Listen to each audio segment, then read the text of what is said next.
O filme de hoje foi o último da boa leva de um dos diretores mais promissores do final dos anos 90, né? Ele começou tão bem, ele começou com seu melhor filme, O Sexto Sentido, pegou todo mundo de surpresa. Depois veio O Corpo Fechado, que é muito bom, Sinais, não é tão bom, mas ainda tem muito para gostar. É em A Vila que as pessoas começaram a discordar, que algumas pessoas começaram a parar de admirar o trabalho do diretor. Eu ainda gosto, eu acho que ele se perdeu para valer no filme seguinte, A Dama da Água. É A Dama na Água, A Dama na Água, que é uma das coisas mais pretensiosas que eu já vi. Depois vieram Fim dos Tempos, que é horroroso, O Último Mestre do Ar, que...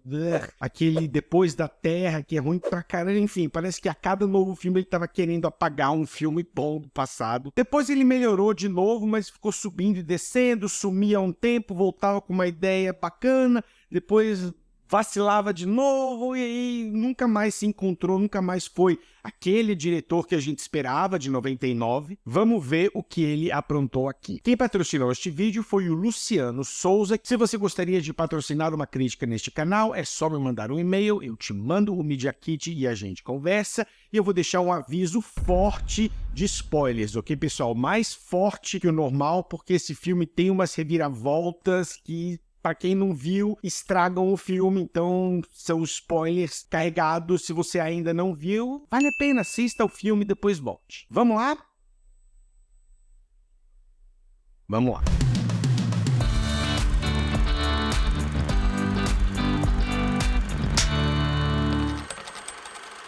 The Village, ou A Vila. O filme se passa no final do século XIX, numa comunidade rural que vive rodeada por um bosque habitado por criaturas misteriosas. Ambos os lados seguem um protocolo harmônico, um não se mete muito com o outro, até que um ato de transgressão muda toda a dinâmica. Essa é a versão limpa da sinopse e eu vou chegar nos spoilers, prometo. A direção é do M. Night Shyamalan e o que ele faz aqui é um trabalho muito bom de fazer o espectador focar na coisa errada, de enganar o espectador, de misdirecionar o espectador. Ele te fala algo aqui enquanto te conta um detalhe que parece insignificante ali. É um filme que exige no mínimo uma segunda assistida. Muitas pessoas ficaram azedas quando descobriram a grande revelação, porque mais que em outros filmes do diretor, você fica se sentindo meio trouxa aqui, meio parte da piada, mas a fama que o diretor conquistou, a antecipação pelos twists que ele gera no espectador, aqui atrapalha o desenvolvimento de alguns personagens. Ele se atrapalha um pouco na própria malandragem, nas próprias ideias, na própria necessidade de te enganar. Ele começa muito forte, estabelecendo um climão de terror mesmo. É tudo parte do grande plano de te enganar, de mentir para você, de fazer você acreditar que está acompanhando uma história X, quando na verdade o filme é sobre outra coisa. Eu vou chegar lá, mas a música principalmente começa num climão muito carregado de suspense e horror. As regras da comunidade são desenhadas de forma orgânica, tem uma ceninha boa, onde duas mulheres estão felizes lá, varrendo, aí de repente uma vê uma florzinha vermelha, que é a cor proibida, e as duas meio que não falam nada, vão lá, né, e enterram um negocinho e... não, acho que tá tudo bem. E você, vermelho não pode. Nos primeiros 15 minutos você tá enturmado com aquela realidade, ou pelo menos acha que está. Nesse filme, o diretor me ganha completamente na cena do Eu Te Amo. Eu adoro quando o diretor consegue colocar humor num filme sem transformá-lo numa comédia. Acho que aqui é a única cena engraçadinha, porque ela entra lá no estábulo onde ele tá e começa a se declarar pra ele. Mal se conhecem direito. Eu te amo como o dia é longo, e eu te amo com a certeza do vento, dos vagalumes e das borboletas do amor que vão. E ela fala, e ele com a cara meio assim. Aí a cena seguinte é ela chorando, sendo consolada pela irmã. Eu gosto de cena assim. A primeira sequência dos monstros invadindo a vila é sinistra. Eu lembro direitinho de ter visto no cinema e de ter sido enganado vendo hoje. Você até meio que vira o olho, esse filme já foi parodiado, inclusive. Você se sente meio bobo, mas lá em 2004, no cinema, eu caí. Quando aquelas criaturas vêm, dá um medo sinistro e o diretor é muito bom. Ele enquadra muito bem, ele consegue fazer você sentir a presença dos monstros sem sem mostrar muita coisa, a maneira como ele te pega na malandragem, tipo, o personagem tá aqui, de repente, quando a câmera, tem um monstro ali, você... sabe, eles bem meio que do nada, ele brinca com foco, é bem dirigido, e ele consegue usar esses momentos tensos pra fortalecer um romance bonito aqui, o único do filme que eu gosto, porque o outro nunca vai também a lugar algum e é super desinteressante. É até uma cena que, se você questionar, você pensa que ela não foi muito inteligente, porque as figuras estão lá, as criaturas estão lá invadindo, ela cega, né, estica o braço assim, esperando o auxílio dele, esperando ele ir até ela, né? Só que, né, fecha a porta, lá, vai lá pro negócio. Não fica esperando, não é muito inteligente, mas quando ele chega, é um momento muito bonito, a câmera lenta e tal, ele pega no braço dela e fica estabelecido que ele sempre estará lá, ele estende a mão e ele vai lá ao encontro dela. A mesma mão que a Sigourney Weaver tenta estender pro William Hurt, né, numa cena dos dois, na cena da festa lá, e ele não consegue,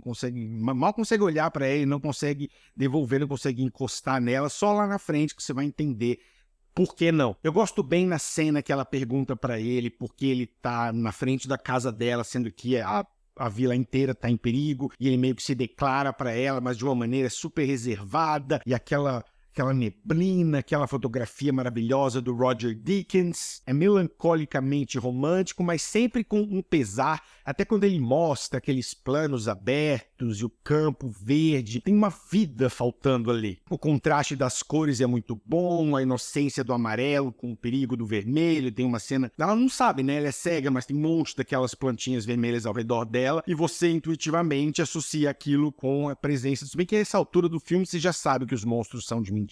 Tem muita opressão retratada através do figurino, então tons lavados, muito preto, muito marrom, muito cinza, levezinho tom de azul. Tem uma cena que mostra os elders, que eles chamam, né, os anciãos, não seria anciãos, os criadores daquela comunidade, meio que todos olhando, e é um mar de bege, assim. Falta cor, falta vida. Tem um uso de câmera lenta bem ruim aqui, ele faz 2 vezes quando ela encontra com um monstro na floresta, no ato final. Ele tá num plano, ela no outro, e de repente, quando ele começa a ir em direção a ela, uma câmera lenta meio travadona, meio VHS, assim, que não ficou boa, não. Já a cena da facada, eu adoro, é feita com uma sutileza, com uma delicadeza, com uma limpeza. Não tem barulho nenhum, não tem aquele barulhinho da faca saindo, nem da faca entrando, nem nada. É só um plano dele entrando, depois um planinho médio, depois corta pra ele assustado olhando, o outro olhando. Quando você olha pra baixo, a faca já entrou. É muito bem feito, é pra quem quer fazer filme independente, quer fazer uma cena de morte e tal, e não tem grana para instrumentos cenográficos e sangue, nada disso. Tá aí um ótimo exemplo de como fazer uma morte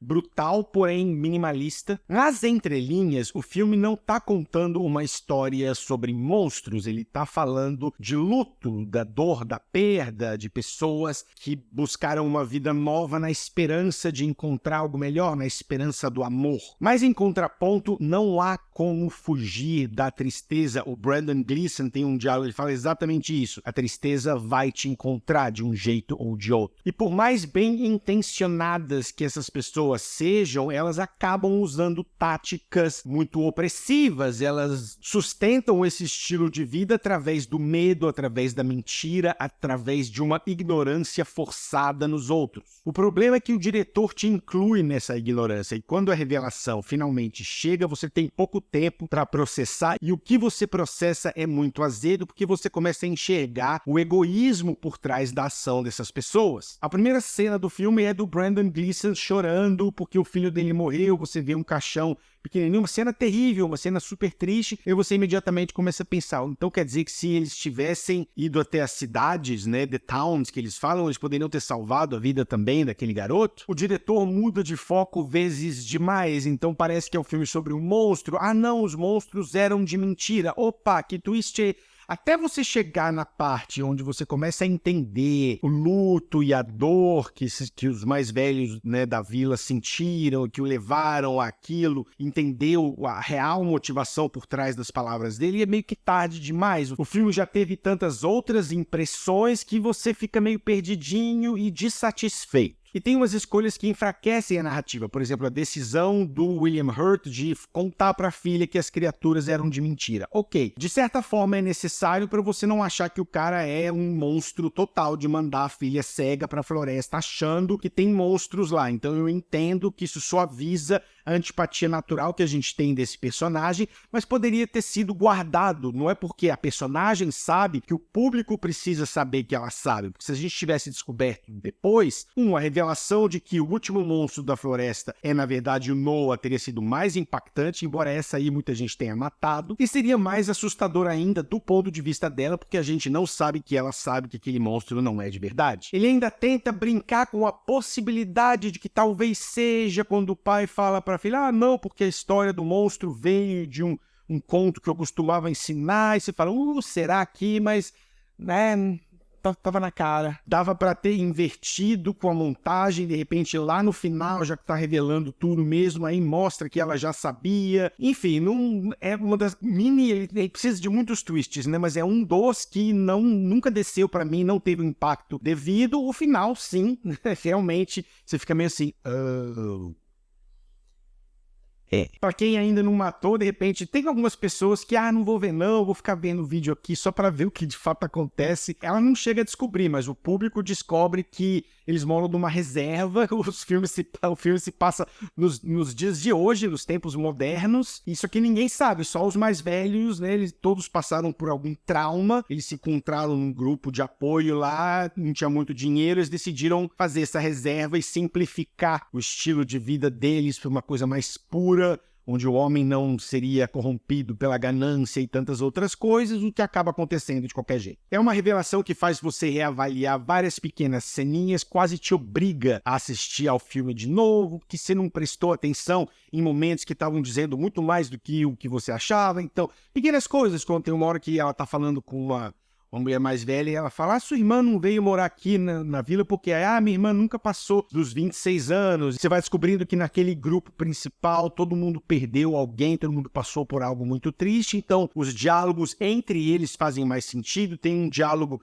da Sigourney Weaver com o William Hurt, que é muito bom, que ela tá falando, olha, esses bichos que foram encontrados aqui, quem fez aquilo lá não foram bichos, isso aí foi uma pessoa. E aí você começa a pensar, porque a gente ainda não sabe que os monstros são de mentira. Quando a gente sabe, você sabe que os dois conversando sabem que não foram eles mesmos que se passaram pelos monstros para assustar todo mundo. Então a preocupação deles, na verdade, tem uma camada a mais. E aí você fica precisando revisitar o filme toda hora. E eu acho que um filme precisa funcionar numa primeira assistida, pelo menos dentro de um valor aceitável. Não é bacana de, não, é ruim porque você tem que ver 3 vezes. E tem um pouquinho disso aqui. O coração do filme, que é o luto, a perda, a esperança, o amor, acaba sendo perdido ou pelo menos espalhado dentro da roupagem do diretor. A Bryce Dallas Howard é a alma do filme, é a única personagem que parece ter algum prazer na vida, que parece enxergar o melhor nas pessoas. Ela não julga ninguém, ela é otimista, ela gosta de viver,